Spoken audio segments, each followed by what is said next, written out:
انفاق کے دائرے میں بحث چل رہی ہے۔ انفاق اپنے وسعت کے ساتھ ایک مہم عنصر بنا دیا ہے خدا کریم نے انسانی زندگی میں اور اس کی تعالی اور ترقی اور تکامل میں، کہ انسان کو باقی کائنات کو دیکھ کر وہی کائناتی رویہ اپنانا چاہیے کہ کائنات کی ہر چیز، خدا کی خلق کردہ ہر چیز دینے والی ہے، انفاق کرنے والی ہے، خود کو خرچ کرنے والی ہے۔ اللہ تعالیٰ نے جو بھی بنایا ہے وہ سارے کا سارا اس طرح ہے کہ وہ اپنے آپ کو خرچ کر رہا ہے تاکہ دوسروں کو فائدہ ہو، یا بہرحال چاہے وہ جانتے ہوں، وعلیکم السلام، یا نہ جانتے ہوں، جاننے والی مخلوق ہو یا نہ جاننے والی، لیکن خدا نے جس انداز میں تمام خلقت کو بنایا ہے، تمام اپنی مخلوقات کو بنایا ہے، ہر چیز اپنی جگہ پہ اپنا کام کر رہی ہے، اور وہ کام اس کے اپنے لیے نہیں ہے۔ وعلیکم السلام۔ وہ دوسروں کے لیے، یعنی اس کا فائدہ خود اس کو نہیں ہے، اس کا فائدہ دوسروں کو ہے، چاہے وہ پانی ہو، چاہے زمین ہو، مٹی ہو، سورج ہو، چاند ہو، ستارے ہوں، کچھ بھی ہو، ان کو خود کے لیے کچھ نہیں ملنے والا، اس لیے کہ ان کی زندگی کے لیے آگے ابدی زندگی کا کوئی خدا کریم نے معاہدہ نہیں رکھا ہوا ہے۔ لیکن انسان کے لیے خدا کریم نے کہا ہے کہ انسان تو بھی ان جیسے کم از کم بن، کہ تو بھی خرچ کر جو تیرے پاس ہے، جو تمہیں دیا ہوا ہے، مما رزقناکم، جو ہم نے دیا ہے، تیرا بھی نہیں ہے، ہم نے دے رکھا ہے، عارضی طور پر تیرے پاس ہے، اس کو خرچ کر۔ اور اس کو خرچ کرے گا تو خدا کریم نے باقی چیزوں کو تو کوئی گارنٹی نہیں دی۔ اب سورج اگر اتنی کروڑوں سال سے ایک سروس دے رہا ہے یا کر رہا ہے، اور اللہ کے حکم سے وہ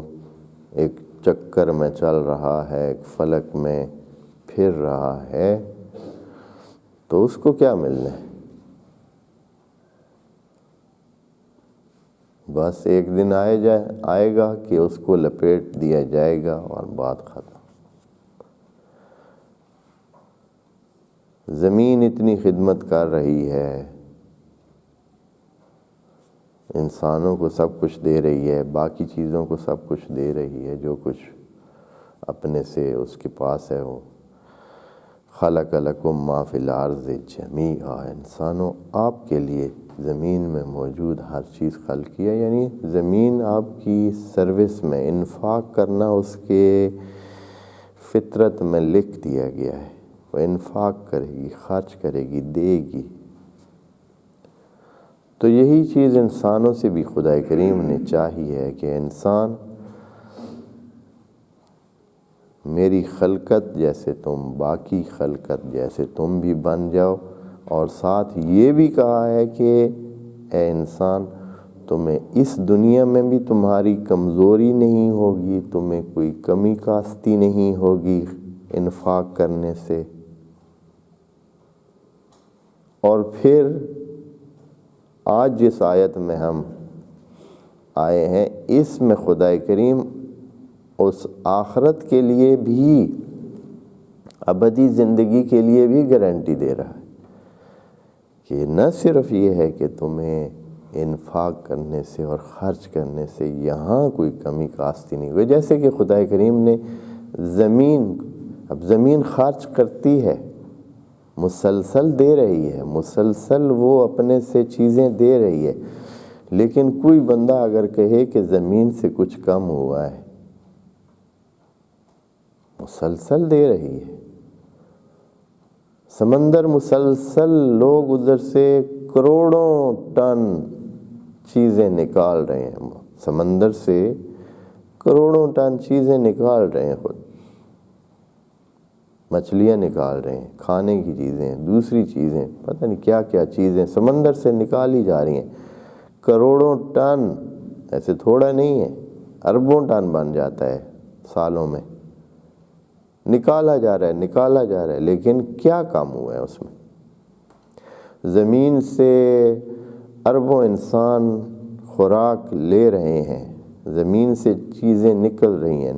ہیں، آپ ایک دانہ ڈالتے ہیں، پتہ نہیں کیا کچھ نکل آتا ہے وہاں سے، کتنا کچھ نکل آتا ہے، ایک من ڈالتے ہیں، سینکڑوں من نکل آتا ہے۔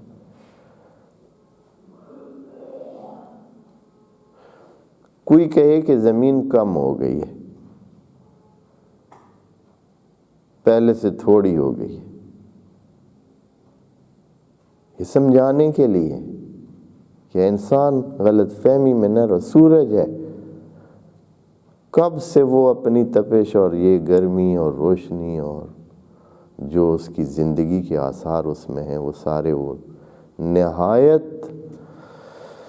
سخاوت مندانہ انداز میں وہ دے رہا ہے۔ تو کوئی کہہ سکتا ہے کہ اب وہ پہلے والا سورج نہیں رہ گیا، اب اس میں جان نہیں رہ گئی، اب کم ہو گیا، کوئی اور چیز لے لے۔ خدا کی خلقت میں کیا کچھ وہ ہے، ہو رہا ہے، لیکن کوئی چیز کم نہیں ہو رہی، کوئی نقصان ہے۔ تو خدا کریم یہی چیز انسان کو کہتا ہے کہ انسان تیرا نقصان نہیں ہوگا، تیرے لیے خصوصی پیکج ہے کہ تمہاری بڑھوتری بھی ہوگی، باقی چیزیں اپنی جگہ پہ قائم ہیں، ان کی ایک فکس سلسلہ ہے، انہوں نے اس سے بڑھنا نہیں ہے، لیکن اے انسان تیرے لیے یہ خصوصی ہے، چونکہ تیرے اندر حب مال اور حب اپنی چیزوں کا حب جو ہے، اپنی چیزوں کی حب اور اپنی چیزوں کی چاہت اتنی بھر دی گئی ہے۔ ہمیں بھی پتہ ہے، خدا کریم نے بنایا، اس کو پتہ ہے کہ یہ وَتُحِبُّونَ الْمَالَ حُبًّا جَمًّا، آپ لوگ مال کو تو ایسے چاہتے ہیں کہ جیسے بس مرے جا رہے ہیں۔ قرآن کے الفاظ ہیں، خدا کریم نے یہ بتایا ہے، اسی نے یہ محبت رکھی ہے، تبھی وہ ہمیں امتحان کے لیے کہتے ہیں کہ خرچ کرو۔ پھر وہ ہمیں ترغیب دلانے کے لیے پچھلی آیت میں کہا تھا کہ جو ایک دانے جتنا خرچ کرے گا تو 700 گنا یا اس سے بھی بڑھ کر اسے واپس ملے گا۔ اب اس آیت میں خدا کریم ایک اور کہتے ہیں کہ انسان مت سمجھنا کہ بس ہم نے تمہیں اسی دنیا میں کچھ دے کر بس ختم کر دیا ہے اور یہی کچھ ہے، یہاں ہی تو نے کھا پی لینا ہے۔ کوئی انسان کہے کہ بھائی چلے مجھے 700 گنا ملے یا مجھے 1400 گنا ملے یا اس سے بھی زیادہ ملے، کچھ زندگی ہے، پھر میں نے ختم ہو جانا ہے، مر جانا ہے، کھپ جانا ہے، سارا میرا بنایا ہوا، حاصل کیا ہوا سب کچھ تو یہاں رہ جانا ہے، ضائع ہو جانا ہے، میں کیوں اتنا انفاق کروں، فائدہ کیا ہے، اتنا جو بن جائے گا تو اس کا فائدہ کیا ہے؟ تو خدا کریم دوبارہ اس کی تسلی کے لیے یہ کہتا ہے کہ انسان تیری اگلی زندگی کو بھی ہم نے مد نظر رکھا ہوا ہے، تمہیں جو خدشات آ رہے ہیں، تمہیں جو خوف آ رہا ہے اگلی زندگی کا، آگے کا خوف یہی ہوتا ہے انسان کے پاس کہ جب انسان کے پاس بہت کچھ جمع ہو جاتا ہے تو وہ اسے کھونے کے خوف میں مبتلا ہو جاتا ہے۔ آپ کو کچھ بھی مل جاتا ہے، پھر آپ کو یہ خوف طاری رہتا ہے کہ یہ مجھ سے چھن نہ جائے، ختم نہ ہو جائے، وہ جو بنا ہوا ہے سلسلہ وہ ٹوٹ نہ جائے، خراب نہ ہو جائے۔ تو خدا کریم یہاں فرماتا ہے کہ لا خوف علیہم ولا هم یحزنون۔